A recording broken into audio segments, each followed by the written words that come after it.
vice principal caught up with me. He brought me back, and then I got the typical punishment at that time. That was in 1956. I had to lean over the principal's desk. They took out a board, and I got 3 swats. I wasn't going to cry, though. I wasn't going to let her win anything. I came back to class, and I just glared at her the rest of the day. Well, of course, I learned what not to do from that experience. But I finished my painting. Students came in, and after 1 hour, we had 1 hour before the next thing. And I said, I'm not done. I've got to finish this. So I did finish it. It wasn't a masterpiece, but it was my masterpiece. So, and we did many creative activities. One of them was a story circle that I'd never heard of.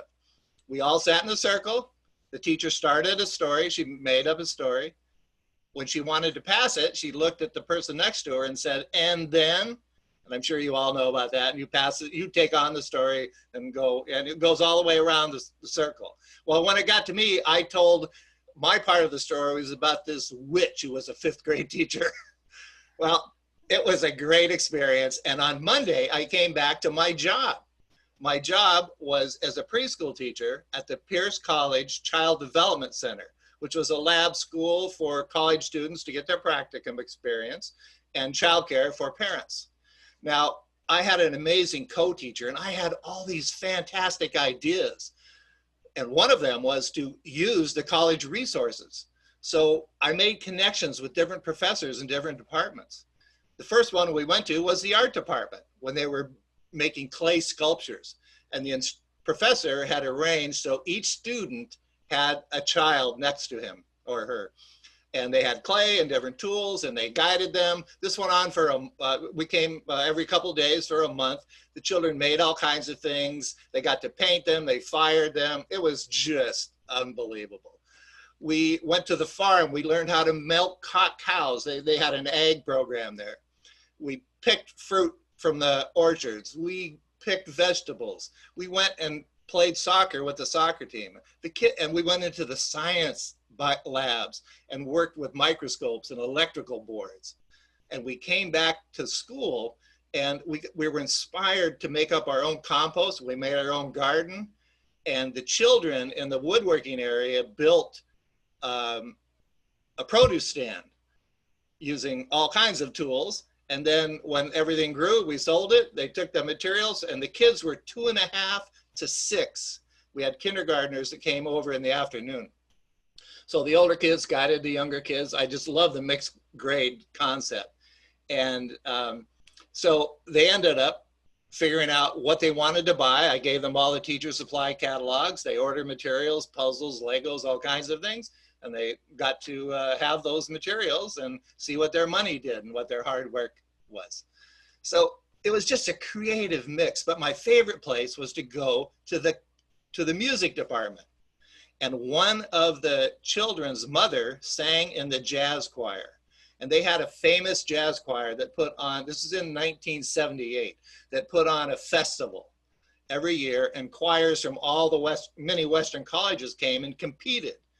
And the judges were groups like the Manhattan Transfer or Al Jarreau, famous jazz people if you don't know them, just some of the best in the field.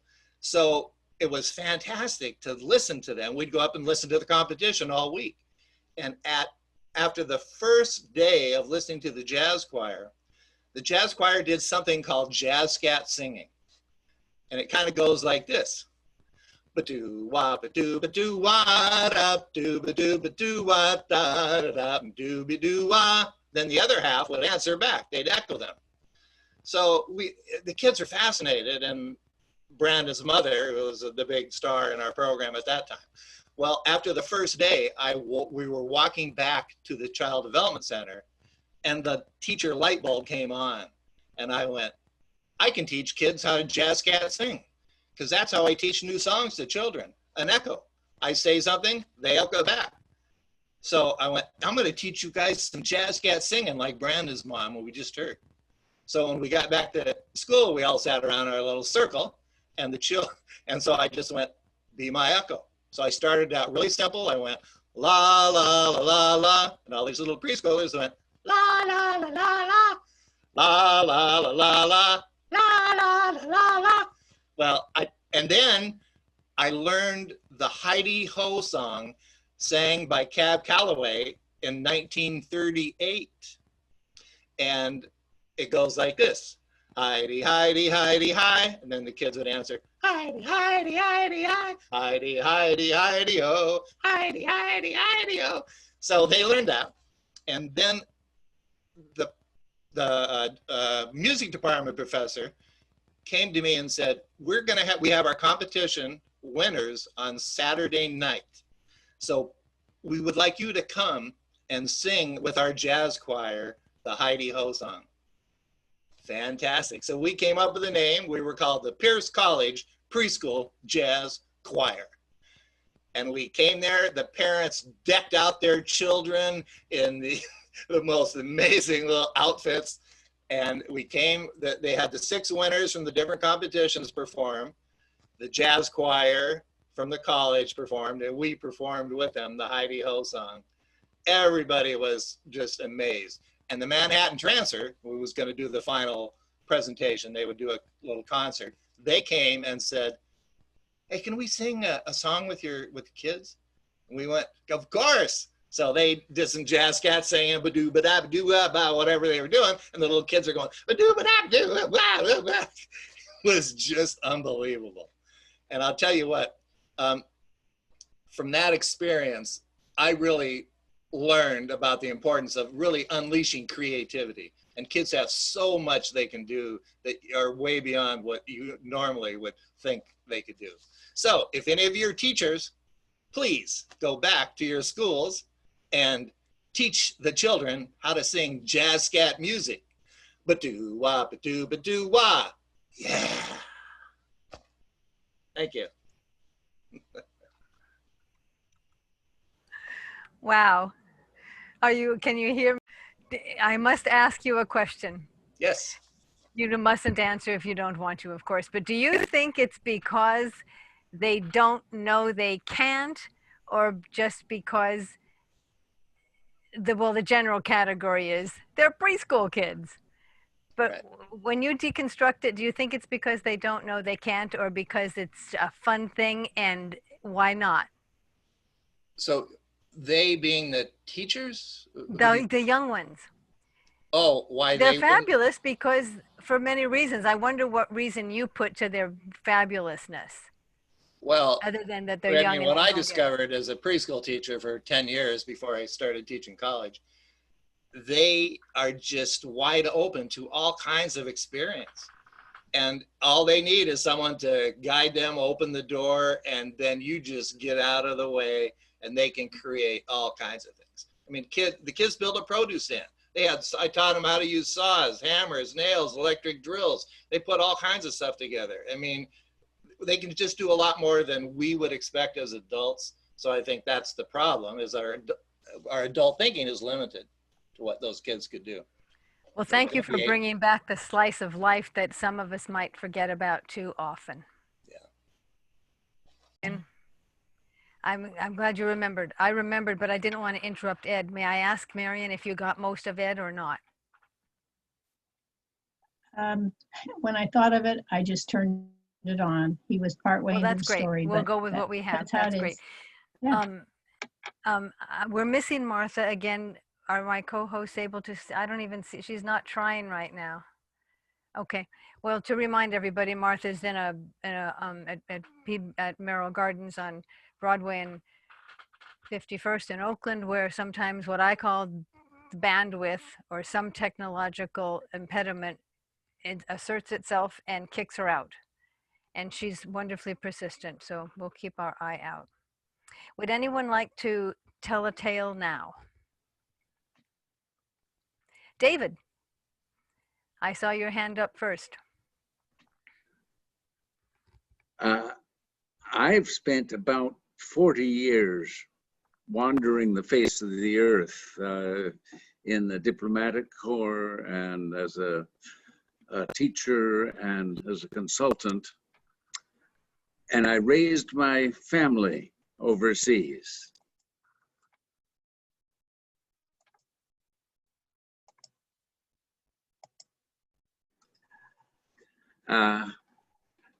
living with small children in different cultures, a new one every 2 or 3 years, is marvelous and terrifying. So I'm going to tell you about a couple of little incidents that happened with my small children. There's one time I remember in Afghanistan where my septic tank collapsed. So I brought in a crew of workers who were digging out this huge square hole in the garden. When my oldest daughter came home from school and saw this interruption in her garden, so she ran into my office and said, "How do you say, 'What are you doing' in Farsi?" And I said, "It's chi makani." And she repeated, "Chi makani, chi makani."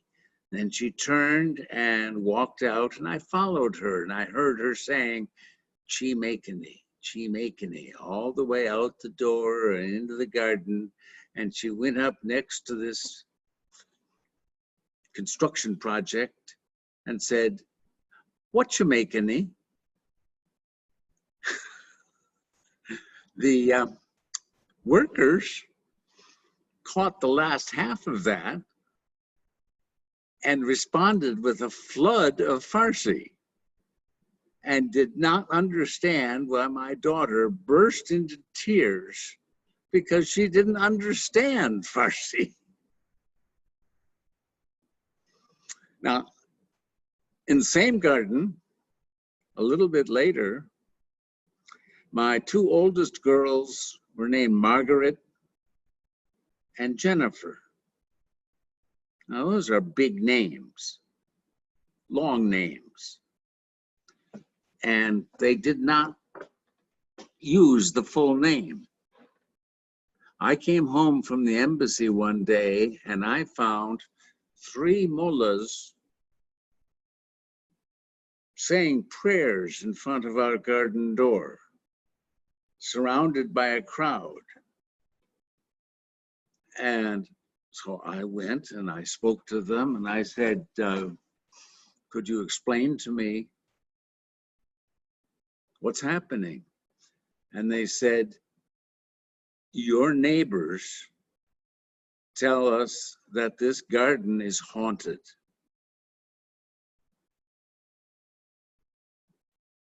And I called the neighbors in and got them to explain, then opened the garden gates and brought them in.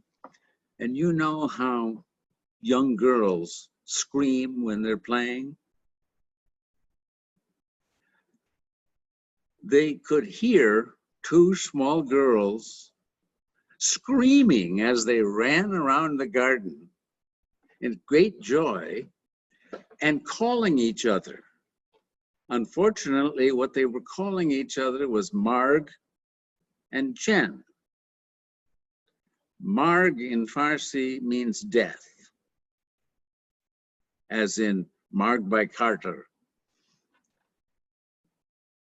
Jen is, of course, an evil spirit that you get when you rub a lamp. So the neighbors were hearing death and evil spirits running around the garden, screaming at the tops of their voice.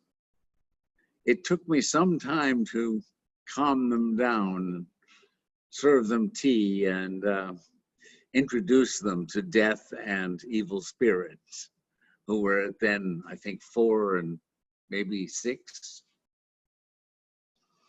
And finally, a terrifying incident. I had discovered a lovely young, small valley near Kabul with a ruined tower and a lovely palm tree at one end. So I said to the family, "Let's have a picnic." And I drove them out and we put out our blanket and all of the food. And I was just serving all of the food when over a hill at the other end of the valley came some armored cars and jeeps and soldiers, all armed, and they saw us and started to shoot at us. I picked up the blanket that I had put down that happened to contain 3 girls and threw them into the back of the car. And my wife and I got into the front and we took off at a speed you can't imagine, zigzagging down the valley with the soldiers yelling and screaming and having a great time and shooting at us. And we could see the bullets hitting. And I kept saying to the girls, lie down, lie down. And they all were standing up, looking out the back window and said, Daddy, are those real bullets? I think they're shooting at us, Daddy. We finally found the road and got out of there. And I later found out that everybody except me knew that that was the Army's live fire exercise unit. Children are lovely.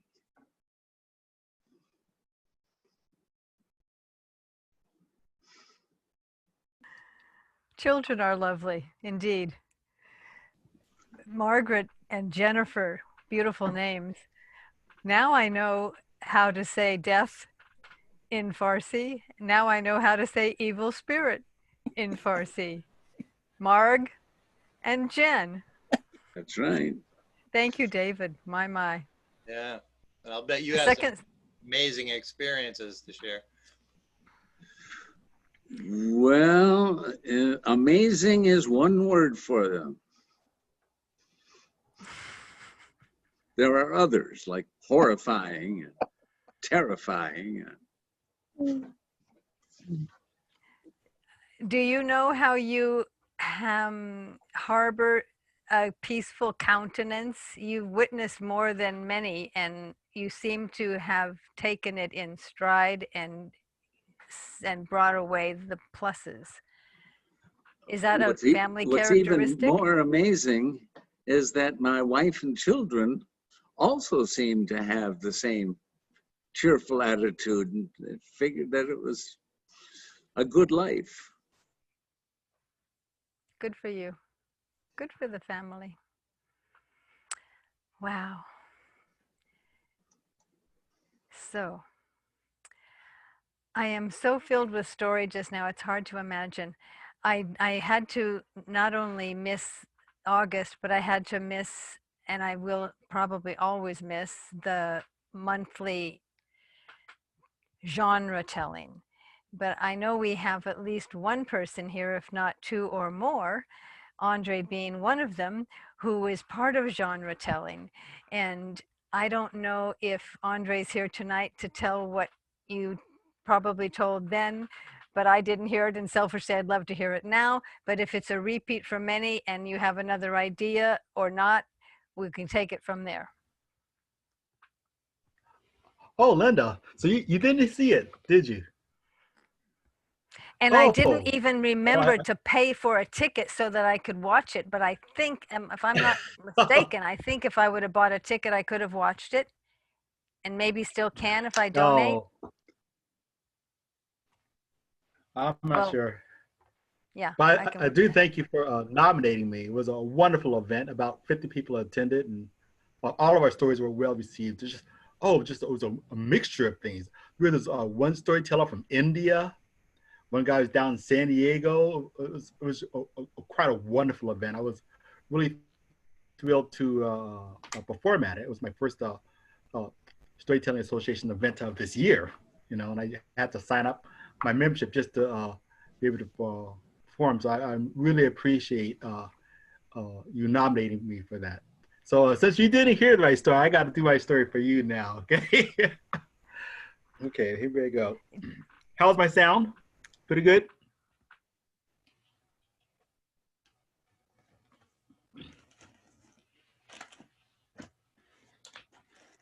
Okay.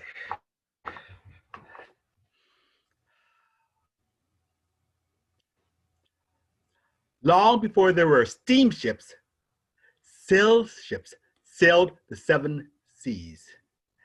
The Atlantic was 3,000 miles wide and 5 miles deep. There were also mermaids in those days. If the mermaid overheard the name of a crew member on a passing ship, the mermaid would demand him by name.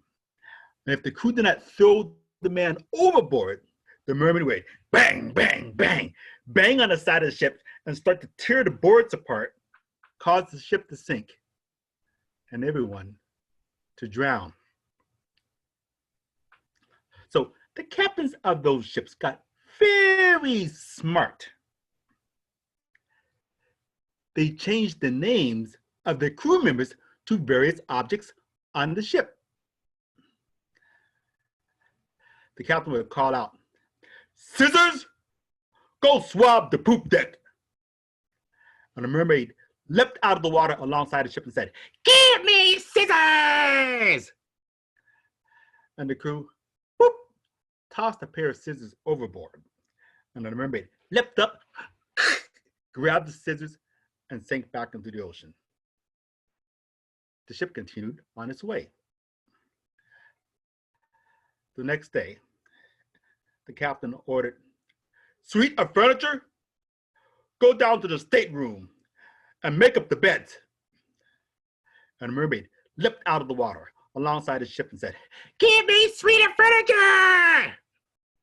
And the crew threw a suite of furniture off the side of the ship to shoot chairs and tables and clocks, and he pushed all these things overboard off the ship into the water, and the mermaid leapt up and grabbed these pieces of furniture and sank back down to the ocean. And the ship continued on its way. But the next day, the captain forgot. He said, "Sam, go to the galley and fix supper." And the mermaid leapt out of the water alongside the ship and said, "Give me Sam!" And the captain, "What have I done?" And the mermaid began to bang on the side of the ship. "Give me Sam!" Boom, boom, boom. "Give me Sam!" Boom, boom, boom. And she began to pry apart the boards on the side of the ship. And the crew ran up to the captain and said, "What shall we do? We have nothing else on this ship named Sam. If we don't give the mermaid something named Sam, she'll tear the ship apart, cause us to shake, and everyone to drown." The captain gave Sam, the colored sea cook, a sad look. "I'm sorry, Sam, but whatever you do, do not tell the mermaid that you like fish." And Sam said, "Aye, sir." And his crewmates grabbed him and threw him overboard, head first, over the side of the ship. And the mermaid leapt out of the water and grabbed him and said, "I got Sam! I got Sam!"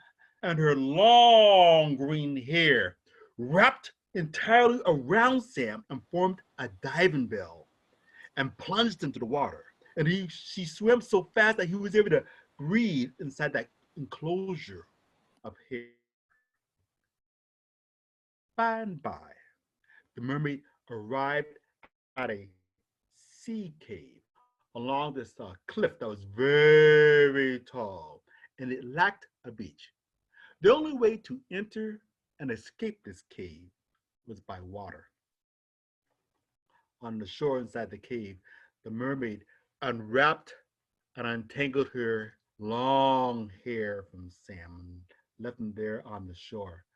And Sam looked around the cave at all of these pieces of furniture and cookware and scissors and all the different objects that various crews had tossed overboard instead of their crewmates and the mermaid had brought to the cave. The mermaid, with her long green hair, purple lips, half the body of a woman and the tail of a fish slithered and flopped up to Sam and said, "You look pretty good. Do you like fish?" Sam said, "No, ma'am. I've only been cooked the stuff." "Very well, then. Let's marry."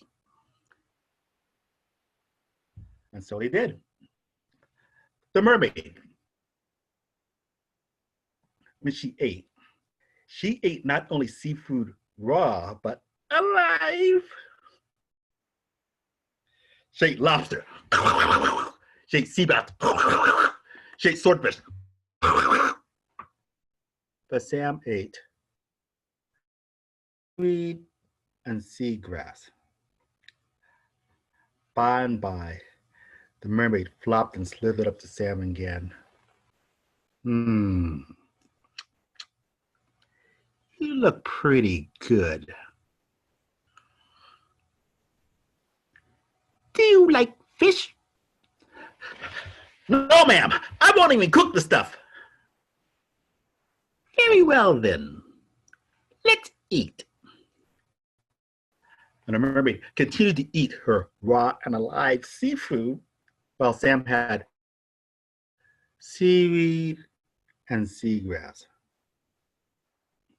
But during all this time, Sam studied the mermaid. He observed that when she slept, her hair continued to move and twist about her head as if they were the tentacles of a live octopus. And he recalled how her hair had wrapped entirely around him like a diving bell and brought him safely to the cave. So Sam got an idea. The next time the mermaid came up to him, "You look pretty good. Do you like fish?" "No, ma'am. But I know how to prepare raw fish." "What? You know how to prepare raw fish?" "Yes, ma'am. As a sea cook, I've traveled to ports all over the world, and I learned various recipes for preparing raw fish. It would taste sure a whole lot better than the live raw fish you're eating right now." "Very well, then. Let's feast." And so I banged around the cave through all these different cabinets and found some cookware and things, while the mermaid swam out and brought back all the seafood. And Sam prepared this magnificent feast of raw seafood. And the mermaid ate sushi from Yokohama, carpaccio from Napoli, ceviche from Valparaiso. This is the best feast of raw seafood I ever had. And the mermaid ate and ate and ate and got fuller and fuller and fuller and tireder and tireder and tireder until she finally fell asleep with her head of living hair on Sam's lap. And when Sam was sure that she was asleep, he got out those pair of scissors that had been tossed overboard earlier, and he carefully clipped off the mermaid's living hair, which started to twist and twirl out and wrap around his arms now. And the hair was like 17 feet long. And he tiptoed to the edge of the sea cave there. And the mermaid, she awoke and said, "What happened to my hair? What happened to my hair?" And she looked and she saw Sam at the edge of the sea cave, and that her hair was beginning to wrap around him and form a diving bell. And she said, "Stop! Come back with my hair! I can't leave my cave without it!" But the hair continued to wrap and envelop Sam into a diving bell and plunged underwater and swam fast and quick. by and by, it arrived on the shore of the beach, and the hair unwrapped and untangled itself from Sam, left him there in the sand there, and it began to slurk and slither back out to the water like a giant jellyfish, and it sank out of sight. Sam had spent 6 years with the mermaid, and he wanted to get as far away from the Atlantic as possible before her hair grew back. And yet he wanted to keep far away from the Pacific in case she swam and came over to the other side. So Sam, he settled in the Midwest, where he became a farmer and never saw the sea again.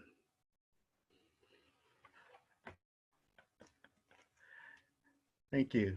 Thank you. My, Andre. Thank you. Oh my gosh. Thank you for anyone who got, if that was a repeat, but Folktale Night at Genre, I feel very lucky that I was able to hear it, even though I wasn't there on last Wednesday. I wondered all about that story because I have a book of African folk tales, and there was one called Mermaid, but it was not elaborate at all. And the one you told took me totally by surprise. Can you hear me? Well, I got my story from a book called, yes, I got my story from a book of American Negro folk tales. I found this book in my mother's storage unit. It was by Richard Dorson, and it was deteriorating and crumbling and falling apart.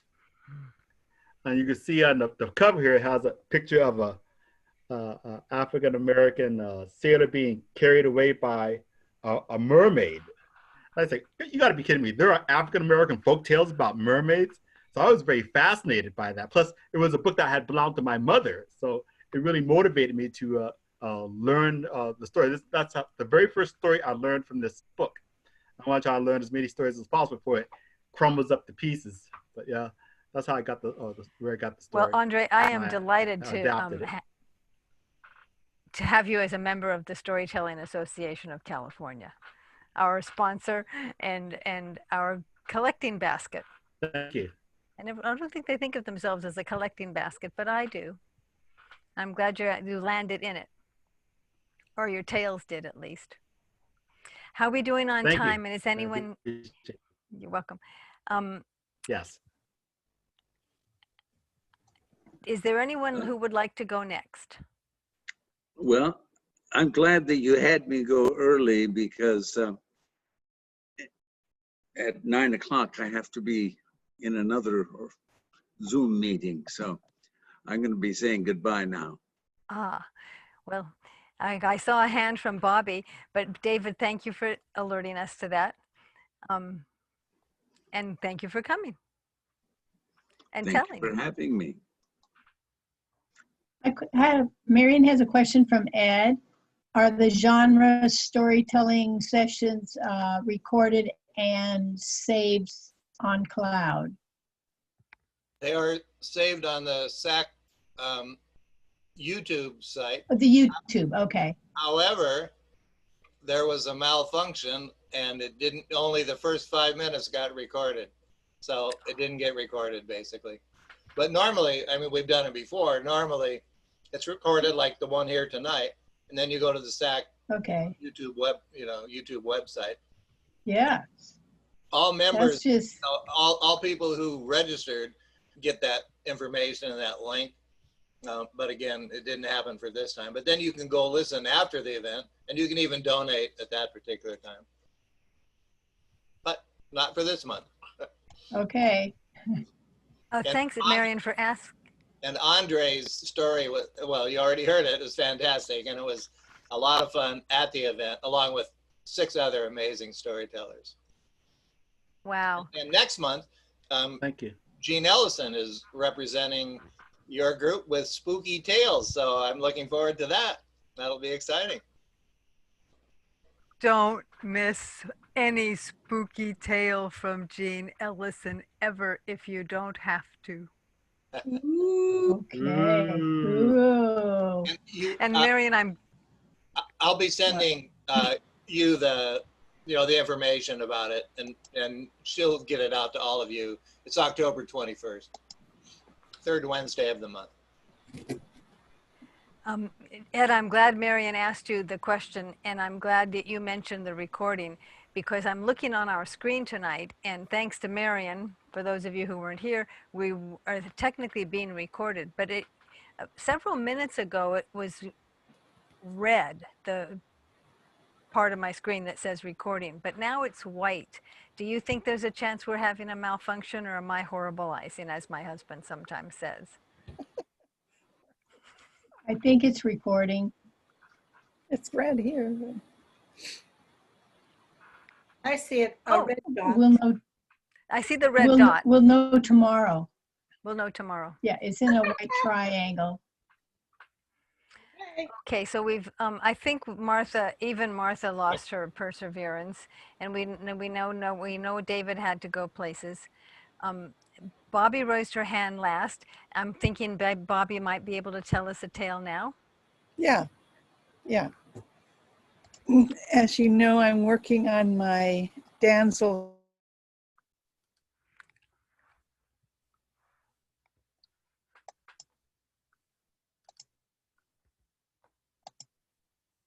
Hey. Whoop.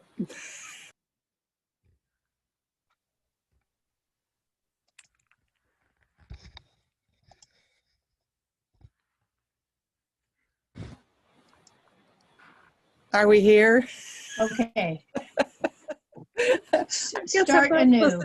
I'm not supposed to tell the story, but I'm going to anyway. I heard Andrew's mermaid story. I think it's better the second time. It was fantastic. It was a good meeting. It was very nice.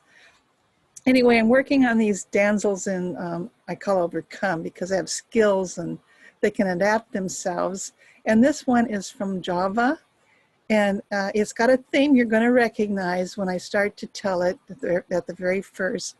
But I like her. I didn't like it at first, but I realized if you really work hard and people notice it, then you are rewarded. And that's what this particular maiden did. 4 maidens slid down a rainbow from the moon and entered a pond. They wanted to go swimming down on the earth, and they brought their food with them, and they were laughing and dancing and having a good time and eating their rice that they brought with them and drinking their nectar when they noticed that the sun was setting and they couldn't be here that long. And what they had done is they'd taken off their clothes and hung them on the bushes. So when they went back to get their clothes from the bushes, 3 of the maidens had clothes and 1 of them didn't. And she said, please, please don't leave me. And they said, no, we got to go. We got to go. We don't want to be stranded here. And they left her. Well, she did the best she could. She put some leaves around her, and she spied this young lad who had lumber tied around his back, logs that he was collecting. And she said, sir, could you help me? I need some clothes. And he looked at her, and he knew what he'd done. She didn't know what he'd done. And he said, well, I'll go ask my grandmother. And so he left, and he came back with grandmother, and she had some clothes for her, some servants' clothes, some peasants' clothes. And she put them on, and she said, well, where's your village? Well, the maiden didn't want to tell anybody where she had come from. And she said, I don't know. I just followed my friends here. We were having a lovely time. And the grandmother kind of spied at her grandson. And she said, well, he'll go out and he'll find the village for you. But in the meantime, you can come back and live with us. Well, of course, he never did find the village, and the maiden was strapped to live there with them. And you just made me big. Thank you. I'm sorry. I have to have the view, a different view, the gallery view. All right. It's too hard for me to tell my story to myself. I like an audience. I'm sorry. So anyway, oh dear. so she worked for them, and she learned the chores as a good person does. And she actually kind of fell in love with the lad, and the lad fell in love with her. So there was a marriage. She didn't have a dowry. She didn't have a family. So she was given a gift of a pot, which she took.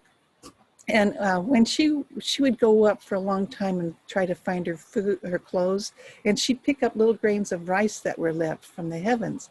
So she got this pot, and by this time she'd had a couple of children, and she put the rice in the pot and the boiling water, and she let it steep, and it would fill full of rice. Well, this happened for 2 or 3 years, and then pretty soon the husband got curious, as all people do with the magic of females, said, what is in the pot? And she said, no, don't ever look in my pot. Well, of course, he couldn't resist. He went over and he looked in the pot, and then when she went back to serve the rice, it was gone. So that meant from then on she had to toil.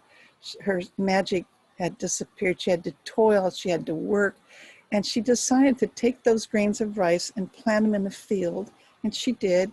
And she watered them, and she weaved them, and more rice grew, and more rice grew. And she gave them to the villagers, and the villagers just loved it, and they would help her, and the rice paddy fields grew and grew and grew. Well, one night they were pretty rich, and he was being recognized, and they went in, and they were sitting in their hut with their children. And he looked at her. She's really old by now and very, very weak, very fragile. And he said, I looked in the pot. And she glared at him and she said, you looked in the pot. And she got up and she stormed out and she looked at the moon, and he came out and he said, I'm sorry. And she said, you have no honor. And he reached under the hut and he gave her a basket and he handed it to her. And she unwrapped her clothing and she looked at him. She said, you stole my clothing too. And she put the clothing on. And she got her children and she disappeared up into the heavens. And she would watch down and she saw how miserable he was and how he was shamed, and the villagers wouldn't talk to her.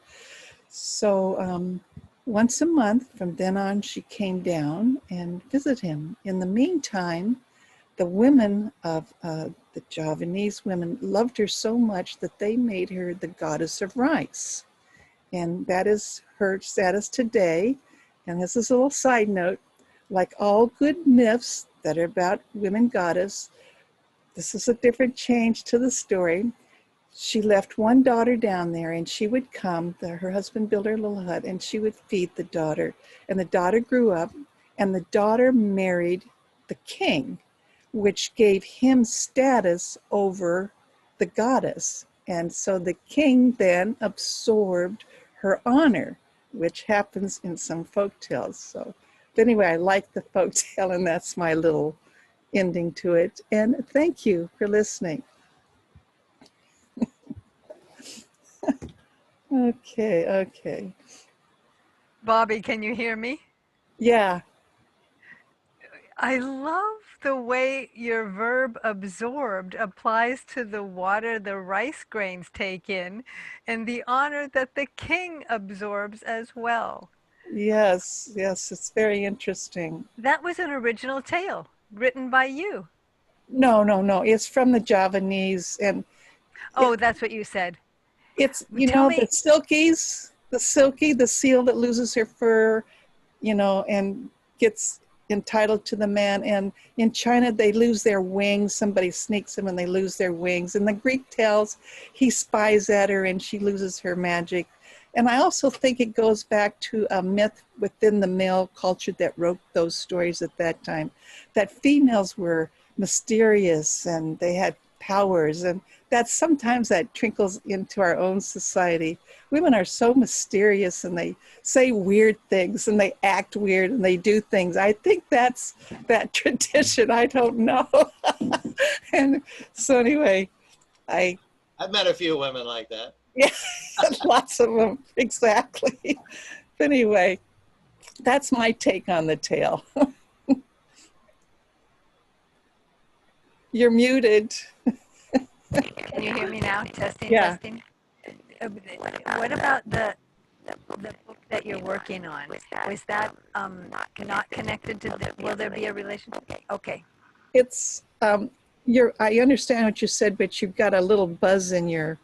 I'm going from the servitude of females into puzzles that they have to solve to gain recognition until they're recognized, and that's one of the beginning ones. It's number 5 in the list. I have 22 altogether, and they're just tales that really sang to me, either as a child or when I told tales at the Asian Art Museum, you know, about women and her struggle to be recognized, which is a big thing right now. So Bobby, yeah.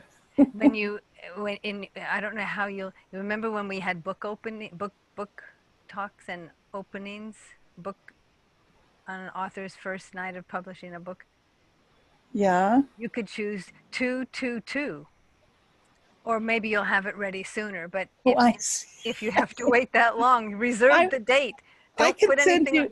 I've got an e-copy if you want an e-book of it right now. I'm ready with that, and I've got a Microsoft Word, but it's 3 megabytes. If anybody's interested, I will send you over a copy and you can look at it and tell me what you think. Is that what you? Yes, thank you. I think you have me on a list for your emails to send me a. Yeah, I've got 3 or 4 people are going to read it, so we're started. Thank you. You're welcome.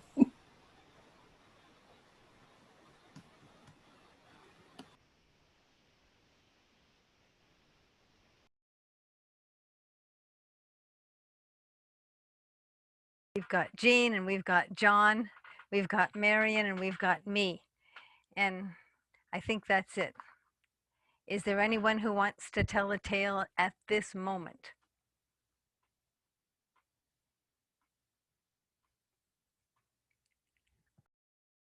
I see Jean.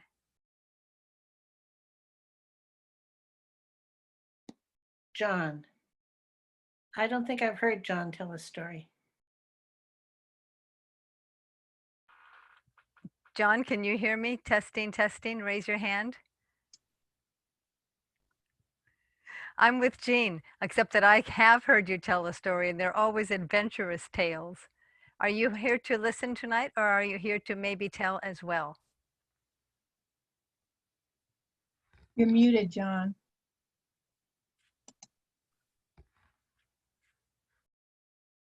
You'll need to unmute yourself. Okay, am I unmuted now? There you go. All right. Yeah, I could tell a story. Good.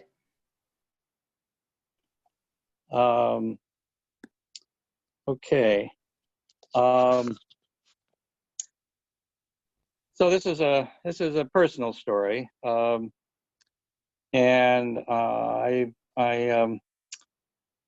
it's one that I think the main theme to me was the word procrastination, and I think often, well, I can't speak for what others think, but I think a lot of us think in procrastination in sort of as a negative thing, you know, that perhaps means putting off and maybe never getting to something or getting to something too late. And it's also can be, you know, this useful in that maybe it'll keep you from doing something that maybe you shouldn't do or maybe should do later. So there's lots of different ways you can interpret it.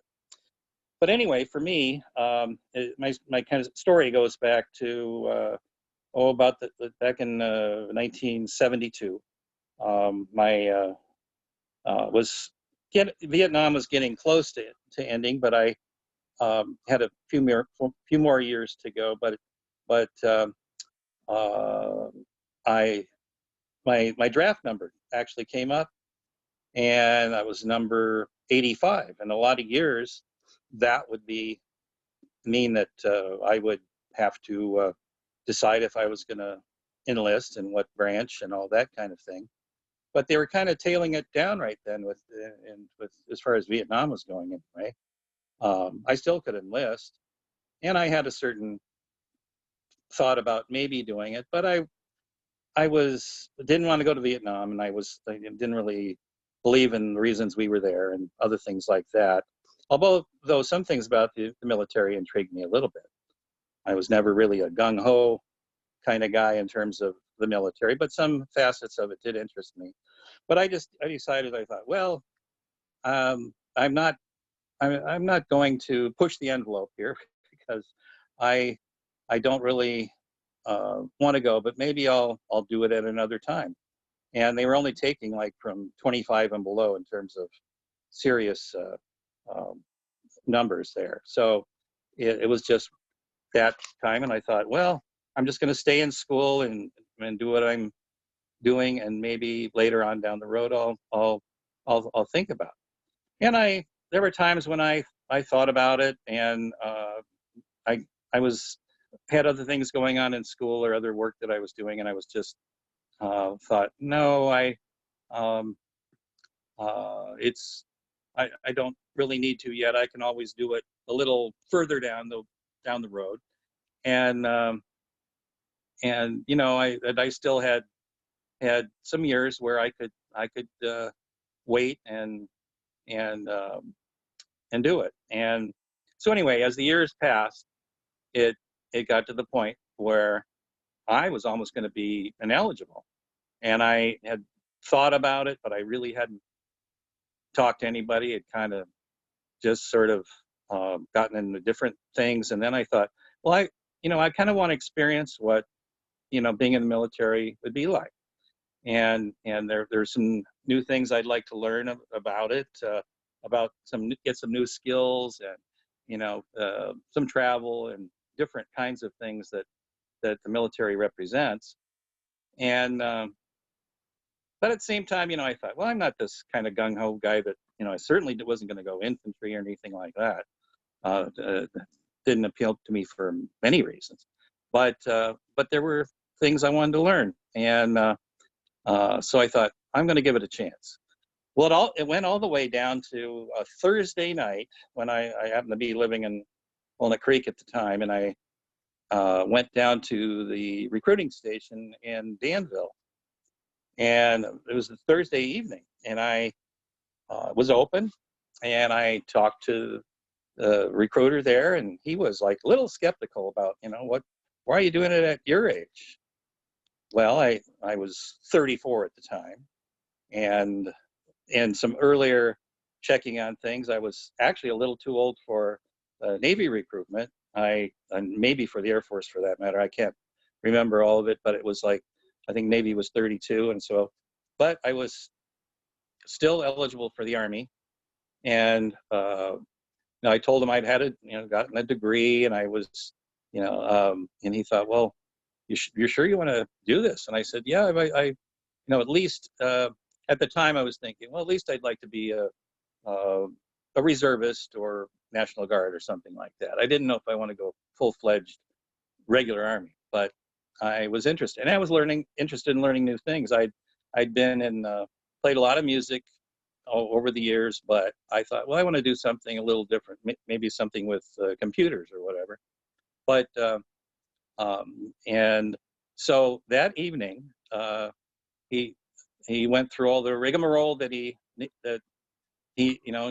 made sure that I could that I really wanted to do it, and he set me up for the next day to take the what they call the ASVAB test, which is see, you have the intellectual competence for but that's usually after the physical, and or excuse me, maybe it was, let me have this, it was before the physical, but what he arranged to do is to have me at the MEP station in Oakland be the first one that next morning to get my physical. So I got that done.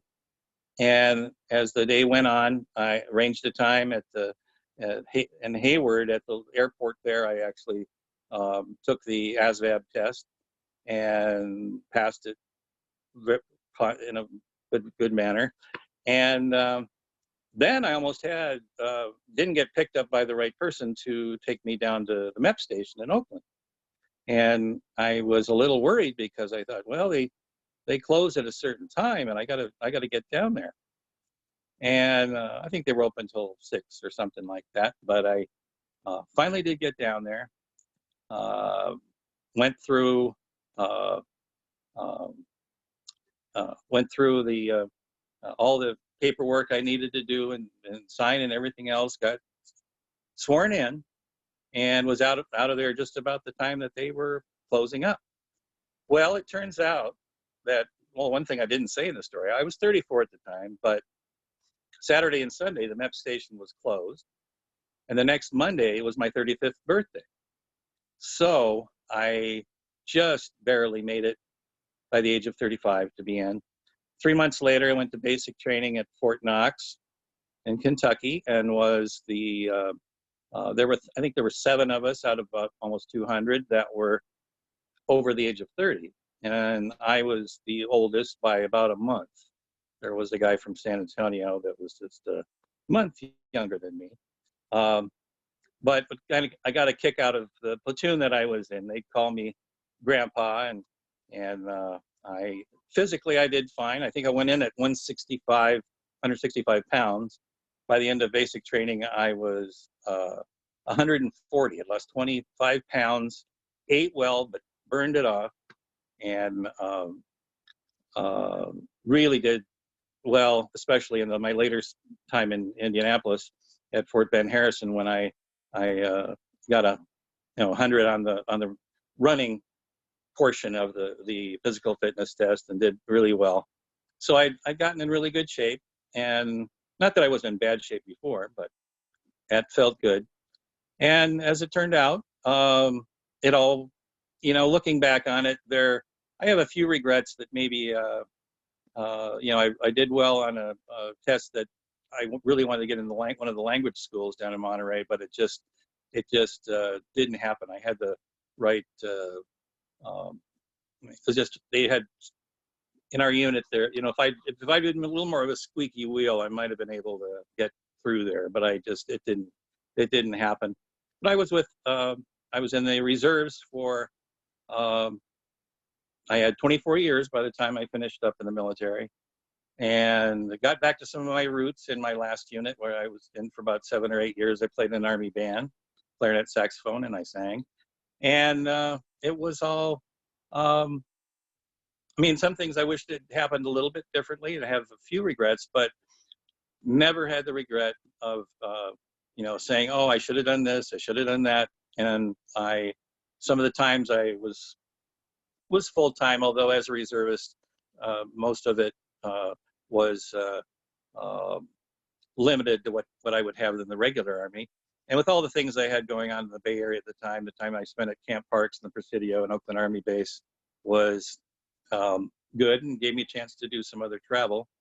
But that was where I'm glad, not glad that I procrastinated to wait that long, but glad I finally made a decision to do it, with all the people that I met, all the new experiences that I had, and travel, and things I learned. And I won't regret it to this day. Thank you.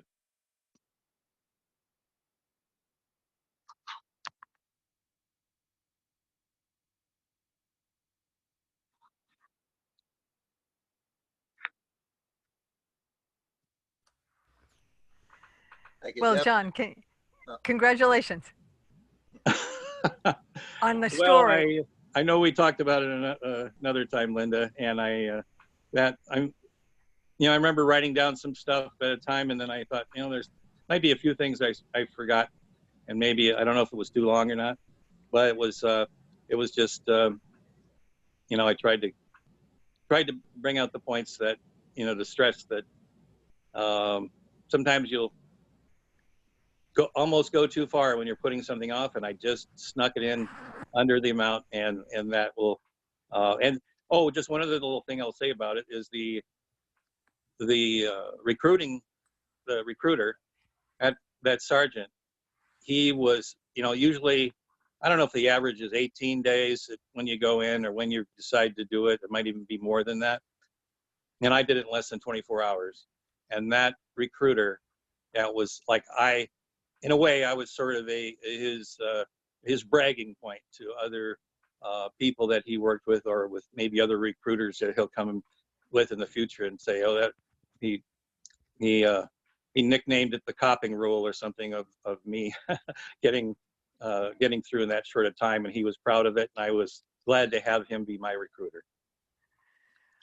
I'm glad to be the recipient of an added feature. Okay. I was able to try, when you first told it to me on the phone that time, I got a lot of, at least 3 geographical touch points, and Danville or Walnut Creek being one. And I knew Hayward figured in there, but I hadn't gotten Oakland.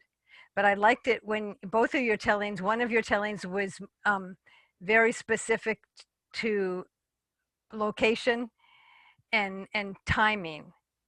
And tonight meandered mildly like a stream might, but streams meander, they have to get to where they're going. And every time you tell it, I think you'll be able to tether the points distinctly, because Yeah, they're great. if I do it again in the future, I'll try to hit on certain things and maybe edit it a little bit better.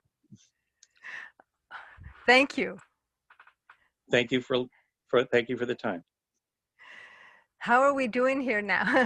Another for John. So how are we doing now? Marion, Jean, energy, preference? How about you, Linda? Have you told a story? I have not. I have 2 short stories. One I could tell one or both. They're that short. How about if I tell one now, and Yeah. then does that sound okay? Oh, yeah. Very good. So I've sort of ignored the controls. I'm so relying upon my co-hosts. Thank you 3,000 times.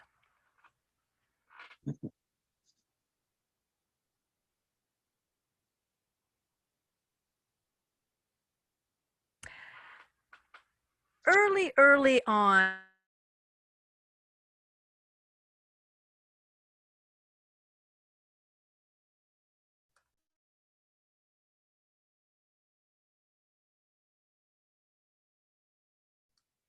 testing. Testing.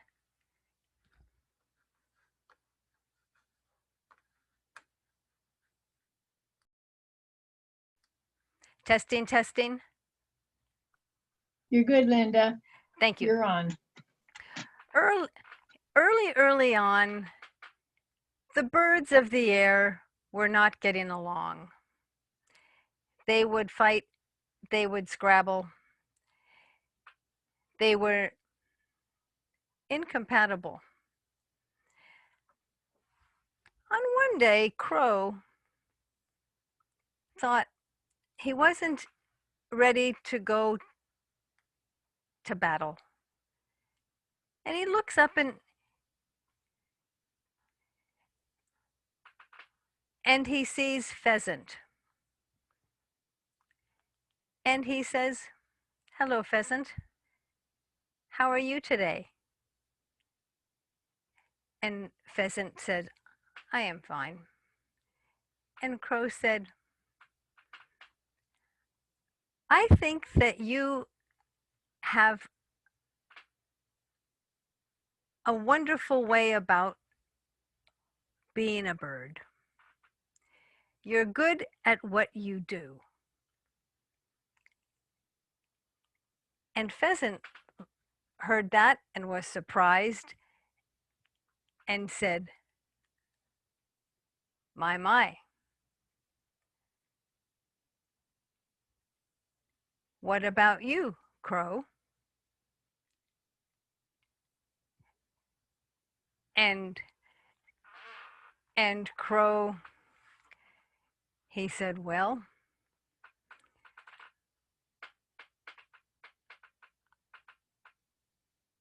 I am not as good as you." And Pheasant took the contrary view and said, I think you're just fine at what you do. And offered Crow to come and live in the tree. What did he think that would be? Like for a day or for a while longer? Well, the two birds ended up living high in a tall tree for a while. And as time went by, other birds thought, this can't be. What is this happening in this tree? And so one day, when Crow was gone, the birds flew up and addressed Pheasant and said, why are you here with that good-for-nothing Crow? Oh, you mustn't speak like that, says Crow, says Pheasant. He is living with me in this tree, and we are happy doing it together. Well, the birds were surprised, and the next day, after when one was alone, he said, the birds flew up and they said, why are you living with that miserable Crow, good for nothing bird? Oh, you mustn't speak that way. We are here together, and we are living in this tree, as happy as can be. And the birds were taken aback, and they flew down, and they gave it thought, and they decided amongst themselves that they had the whole sky, and they didn't have to be treating their lives as they had been treating them. And after a short while, all of the birds flew with respect for each other and themselves, and we'll just put it at this. We will end it with the birds lived a life much different than the life that they were living before. The end.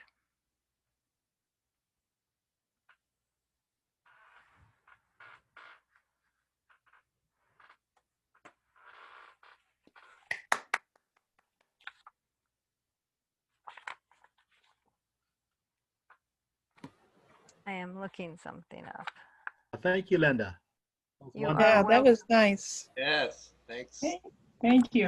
That was a tale from Burma, and I've taken it from a Margaret Reed MacDonald peace tale book, and it ends with a German proverb: equality breeds no war. Oh, Yes. I liked the emphasis on equality, because without that trailer German proverb, I was looking at, I didn't tell you quite how the birds phrased their reaction to each other, but it sounded as though one thought the other was better and vice versa. And equality had to fight for its life in the way I was first hearing the tale. Mm. It's so easy to think more and less, and not, and for example, if we were making a fruit salad, we wouldn't end up with a very good variety of fruit in there if we kept having preferences and according too much to too many. Yes. We would have nothing left for ourselves. So it tells me a lot about not only equality, but equality, and that thing, that the analogy of air masks, breathing masks on airplanes, how we have to put it on ourselves first before we can help our youthful. Yeah. I think that story seems to tell about, well, I'm wandering, but thank you for listening. It's good. It's good.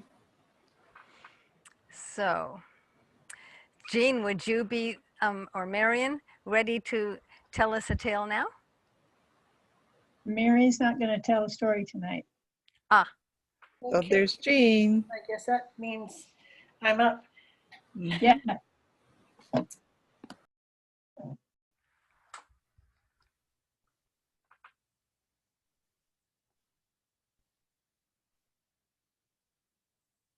Oh, and you're muted, Jean. Hi there. There you go. Thank Here you. I am in all my splendor and glory. All right. Good to Take be it with away. you all. And happy day before autumn. Tomorrow, if Blake Gardens was still open, we'd be having a story sharing picnic there. So this is in lieu of that. I just wanted to share a personal story. I've had many jobs in my life. I've never had a career, but I've had many jobs. And I think one of the toughest jobs that I learned to love was the Peace Corps. And that was 1995 to 1997. My husband and I went off to the Peace Corps. We were stationed in Fiji and both assigned to a school in Nandi, which is the international airport town. We both went to the block of flats on the campus of Nandi College. Now, Nandi College was really not a college. They called it a college because they wanted it to sound classy. It was really a high school. And my job there, my first job of many that they had thought that I would do, was to organize the school library. Every student at Nandi College would be at the library once a week. Now, that meant I had 900 student contacts a week and a library that had been neglected for 30 years. There was books of rat dissection, a session to fiction. Nothing was in the right place. I did the best I could with what I had. The principal, the headmaster, was thinking that, you know, being an American, I'd show up in a Cadillac and lift the boot of the car, and there would be computers, and we were going to computerize the library. We're going to be the first high school in Fiji that's going to have a computerized library, and I was the one not. I said, so you have computers? And the headmaster said, of course we have computers. We have some Commodore 64s in the basement. I thought, Commodore 64s, like Pac-Man stuff? I don't think that's going to computerize a library with thousands of books. But one job I had as the school librarian was first aid officer at the track and field event, which was hosted by Nandi College. And it was at Prince Charles Park, which was just down the road from Nandi College. Schools from all over Fiji showed up to compete in the games. Now, as the first aid officer, I was responsible for anybody that got hurt. And I knew full well that these children who were running track, high jumping, long jumping, doing all those things, really hadn't been coached. They hadn't been educated about nutrition or hydration. I mean, this is Fiji. This is tropical, hot, humid all the time. The kids were running barefooted. Now, maybe one or two had shoes, and when they finished the race, they'd take their shoes off and hand them off to somebody else. Otherwise, everybody ran barefooted, at least from the Nandi College gang. And what they did for energy as they're running, they had a handful of sugar stuff. What was it called? Forget the name, but glucose. And they would just slurp glucose and keep running. Well, my first duty as first aid officer was one of the Nandi College girls crossed the finish line and collapsed, fainted, like dead away. And I ran over there and I said, we need a stretcher, we need a stretcher. There's no stretchers. I said, maybe a doctor? No doctors. I was the first aid officer. And fortunately, I saw first aid Fiji style firsthand. Two of her friends came running over to her, picked up one side of her, the other picked up the other side of her, and pulled her up and shepherded her off the field. She survived. I didn't know if I was going to. I went back to the shade. I was a shade-seeking creature with white hair and very pale skin. And the shade was the only true place to be in Fiji. And then over the loudspeaker, I hear, first aid required at the shot put area. First aid required at the shot put area. I thought, oh God, that's me. So I ran over to the shot put area, and there's some Army guys there and a girl, one of the Nandi College girls. And she was on the ground, and she had been hit by the shot put. Somebody shot the put, or put the shot, or however, and she walked in front of it and got it bam in the head. She was on the ground. Fortunately, the hospital was right across the street. Now, this hospital was the kind of place where people generally would just go to die. The Army picked her up, and I accompanied the two really handsome Army guys and this girl that had been hit in the head with a shot put over to the hospital. And I was really worried, and I was very concerned for her. And I was very concerned that she was going to the hospital where people go there to die. So I wasn't going to let her out of my sight.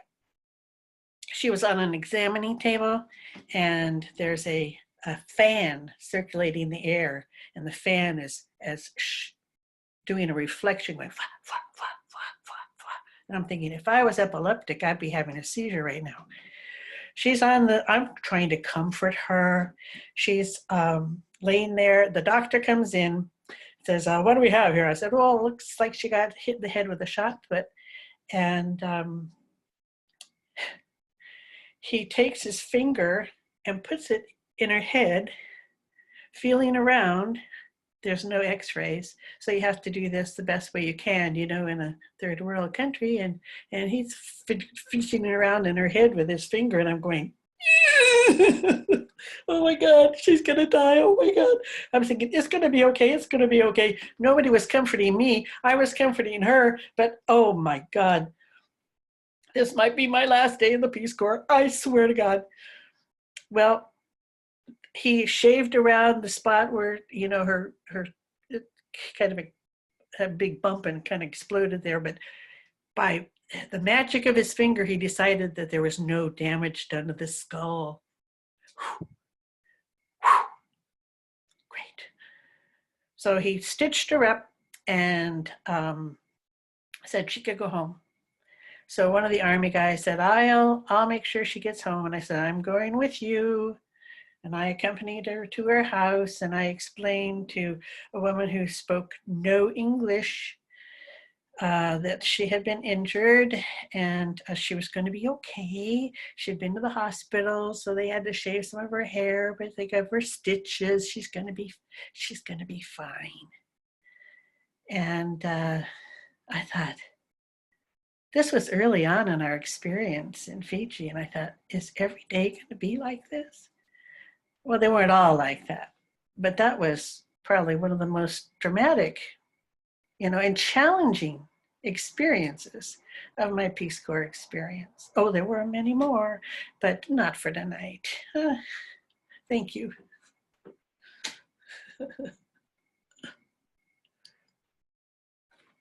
Thank you. Wow. Jean. Oh my. Can you hear me? Yes. Do you mind going backwards and telling us if there's any epilogue to the library? Oh, yes. It's kind of a longer story. It makes the story a little longer if you don't mind. I was not happy in the library because I could hear the children being beaten, and there was supposed to be no corporal punishment except by the principal, and it would be documented, but the principal himself was teaching math down below the library, and I could hear him hitting the kids on the top of their heads with the math book. Bam, bam. I walked down there and I looked in the window, and I'm thinking, what are you doing? Well, we had sociological differences, because one day I was talking to seventh form kids in the library, and I said, you know, you are not supposed to be beaten by anybody here. It says on page 16 of the teacher's handbook, only person that can inflict corporal punishment is the principal, and it's all recorded. And I thought, not so much. And so one of the other teachers happened to be in the library and took offense and went and talked to the headmaster about it. And my husband, who was attached to that school also, but he didn't get all this stuff about the kids getting beaten. He was in his own little fiefdom down there in the physics room. And so Raleigh comes up to me at the end of the day and says, he wants to talk to you. And I said, oh yeah? And so I went in to talk to the headmaster, and he said, he was basically saying that I was way out of line, and my services may no longer be needed there. And I said, oh, well, I already talked to my country director, and I said to her, you know, this is supposed to be the toughest job you'll ever love, but tell me true, when does the love part kick in? And she said, it might not happen till you get home, Jean. And I thought, I don't know if I can wait that long. And I was a special assignment volunteer. So she said, you have my permission. You go find something that will make your heart happy. And I said, I know what that is. And that was the Nandy Center for Special Education that I had to walk past to get to my school. And I spent the rest of my 2 years, year and a half, at the Nandy Center for Special Education, where I became, without any credential, a special ed specialist. Ah, Night. Oh my gosh. It was the best. thank you. Yeah. Thank you, Jean. I figure you're talking mental, emotional, physical, special ed. Yes, yeah, and Wow. all languages. I mean, we learned Fiji Hindi, but there was Fijian, 50 dialects of Fijian. There was Australasian Sign Language. There were kids that didn't speak at all. But we had some fun there.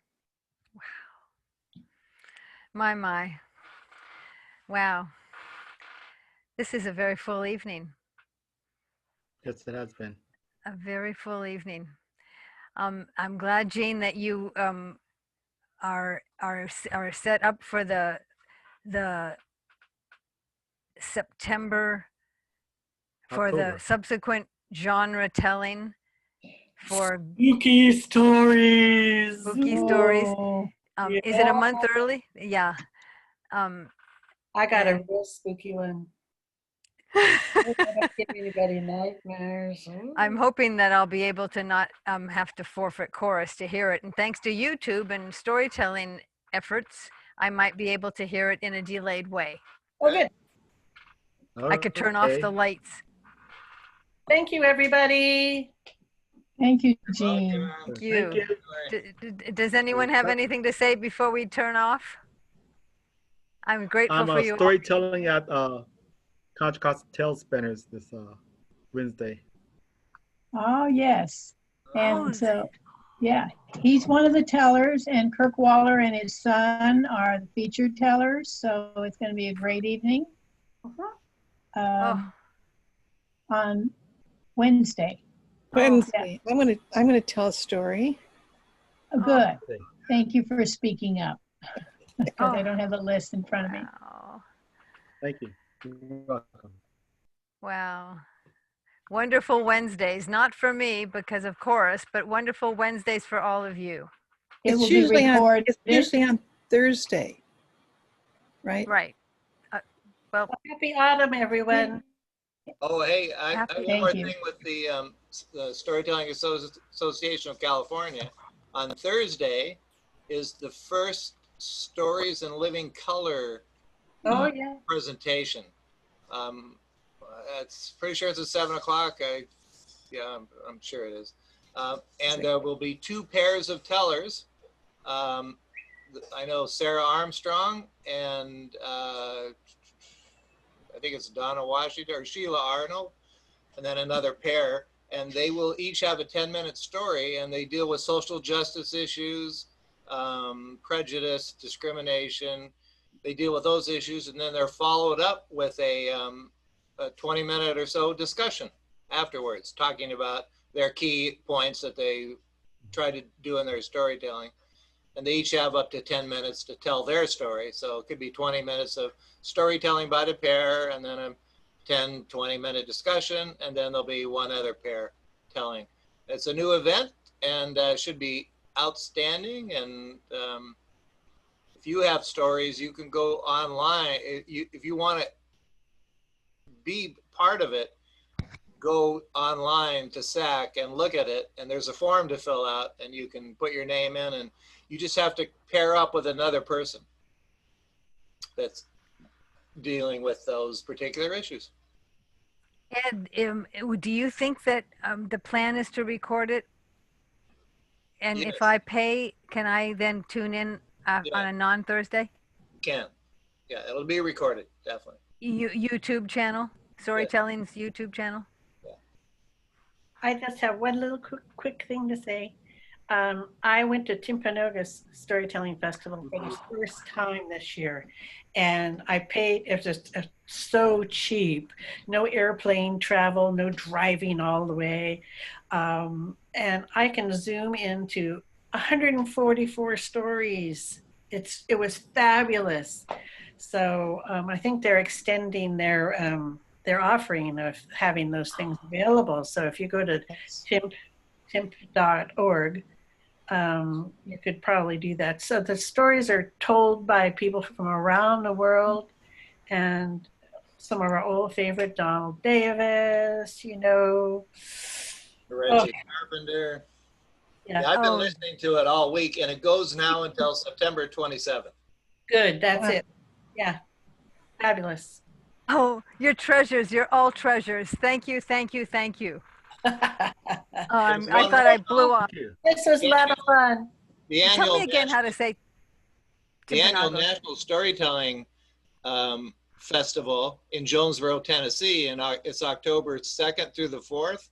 It does cost $50 to attend it, but there are, Nothing. I don't know, 20, 30 storytellers, and it'll be recorded too. And that, I mean, it's amazing. Carmen Deedy, Bill Harley, Bill Lepp, Donald Davis. I mean, it just goes on and on. Just the premier storytellers of the world. So I would highly recommend that. You just go to the National Storytelling Festival in Jonesboro and check And that here- out. From the comfort of your own home instead of being in a tent with 1,000 people. Yes. Wow. Ed, do you think, does anyone know if we can go to SAC Story website and see, we get good emails, some of us do, like Richard Roberts sends emails, you send emails, but do you think SAC consolidates things on their website? Or do I have to remember the unique venues? Well, we're getting better at that, but that one I don't think is on there. No, they don't. It's all volunteer, Yeah. And it's partly have- that just trying to keep up with ourselves. Do you see how many events we're having now? Keeping up with ourselves is like unreal. But no, so they aren't advertising the ones that are far away and such. Lack of volunteers to put it all on the website. Well, if any of you are interested in finding out, I kind of have all this information. I just went to the Cape Clear Storytelling Festival in Ireland, their Zoom festival with Claire Sherry and an Icelandic male teller and a woman from she's Kenyan and Scottish, lives in Scotland. I mean, and then they had a poet on there. I mean, there's just so many really amazing things going on. Do you get emails, or are you on a list, or what? Yeah, I'm just all over the place looking for things. I get emails about things. And so if any of you just want to email me, I mean, you have my information from, and you will get it when you get the flyer. If you don't have the flyer for the genre storytelling, it says, if you want to get a hold of me. So It'll Okay. come out. Yeah, you can email me. Anyone can. All right. Oh, I'm going to turn into a pumpkin. Okay. Yeah. Thank I'm you. gonna- Good night. I'm gonna go. Marion, can you hang on a bit? Good night, Ed. Good night. Good night. Thank you Good night, all. Andre. Thank you, Linda. Good night.